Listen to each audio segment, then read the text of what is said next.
फोसावथाय एडियारिनि थाखाय 29 सेप्तेम्बराव क'क्राझाराव गासै सानफ्रोमबो जानाय हाथायफोरा फिन बन्द जागोन।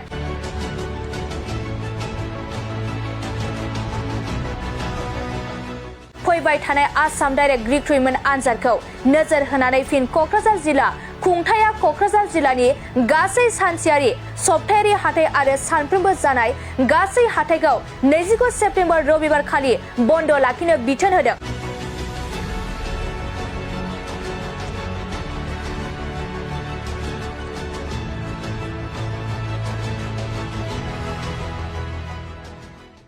नंगौ, क'क्राझार जिल्ला मेजिस्ट्रेटआ गोजोन आरो रायजोआरि खान्थिखौ रोखा खालामनो थाखाय धारा 163 BNS नि सिङाव फैगौ 29 सेप्तेम्बर रबिबार बारियाव क'क्राझाराव सानफ्रोमबोनि जानाय गासै हाथायफोरखौ बन्द खालामनो बिथोन होदों।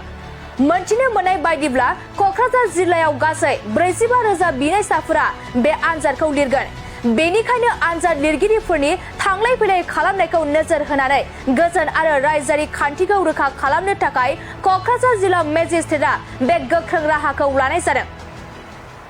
बाजाज बाइक सालायनो मोजां मोनग्रा रायजो राजाफोरनि थाखाय मोनसे गोजोनथाव खौरां। सेरफांगुरि बाजाज श'रुमआ फुजा 2024 धामाका अफार होगासिनो दं। क'क्राझार जिल्ला सेरफांगुरियाव थानाय फुंखा इन्टारप्राइज बाजाज श'रुमआ सेप्तेम्बरनिफ्राय 30 अक्ट'बर फुजा 2024 धामाका अफारनि खाबुफोर होगासिनो दं। नोंथांमोना सेरफांगुरियाव थानाय फुंखा इन्टारप्राइज बाजाज श'रुमआव खुंफुंजानाय फुजा धामाका अफाराव फैनानै नोंथांनि लुबैनाय बाजाजनि बाइकखौ लांफैनो हागोन।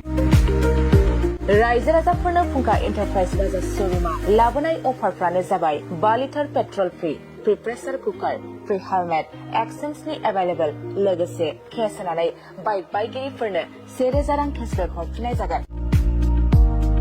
आरो बाइक बायगिरिफोरनो फ्रि लटारि कुपनबो हरनाय जागोन। बे लटारि कुपनाव जाखाङोब्ला washing machine, refrigerator, Android TV, smart watch आरो एन्ड्रइड फन बेफोर मोनबा प्राइजफोरखौ मोननो हागोन।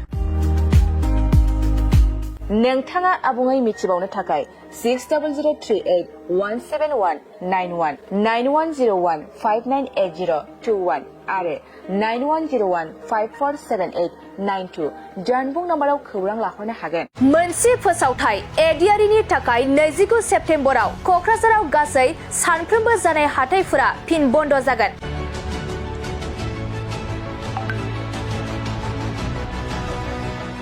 फैबाय थानाय आसाम डाइरेक्ट रिक्रुटमेन्ट आनजादखौ नोजोर होनानै फिन क'क्राझार जिल्ला खुंथाया क'क्राझार जिल्लानि गासै सानसेयारि सप्तायारि हाथाय आरो सानफ्रोमबो जानाय गासै हाथायखौ 29 सेप्तेम्बर रबिबार खालि बन्द लाखिनो बिथोन होदों।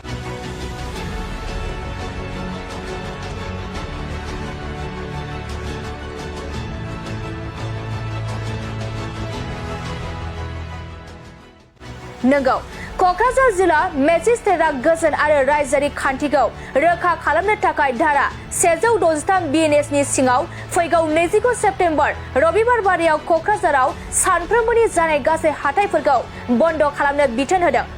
मोनथिनो मोननाय बायदिब्ला क'क्राझार जिल्लायाव गासै 45,000 बिनायसाफोरा बे आनजादखौ लिरगोन। बेनिखायनो आनजाद लिरगिरिफोरनि थांलाय फैलाय खालामनायखौ नोजोर होनानै गोजोन आरो रायजोआरि खान्थिखौ रोखा खालामनो थाखाय क'क्राझार जिल्ला मेजिस्ट्रेटआ बे गोख्रों राहाखौ लानाय जादों। बाजाज बाइक सालायनो मोजां मोनग्रा रायजो राजाफोरनि थाखाय मोनसे गोजोनथाव खौरां। सेरफांगुरि बाजाज श'रुमआ फुजा 2024 धामाका अफार होगासिनो दं।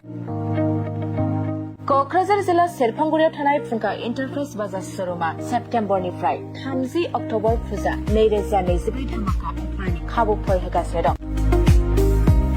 नोंथांमोना सेरफांगुरियाव थानाय फुंखा इन्टारप्राइज बाजाज श'रुमआव खुंफुंजानाय फुजा धामाका अफाराव फैनानै नोंथांनि लुबैनाय बाजाजनि बाइकखौ लांफैनो हागोन। रायजो राजाफोरनो फुंखा इन्टारप्राइज बाजाज श'रुमआ लाबोनाय अफारफ्रानो जाबाय 2 litre petrol free, free pressure cooker, free helmet, एक्सचेन्जनि एभेलेबल, लोगोसे केस होनानै बाइक बायगिरिफोरनो 1000 रां केसबेक हरफिननाय जागोन। आरो बाइक बायगिरिफोरनो फ्रि लटारि कुपनबो हरनाय जागोन। बे लटारि कुपनाव जाखाङोब्ला washing machine, refrigerator, Android TV, smart watch आरो एन्ड्रइड फन बेफोर मोनबा प्राइजफोरखौ मोननो हागोन।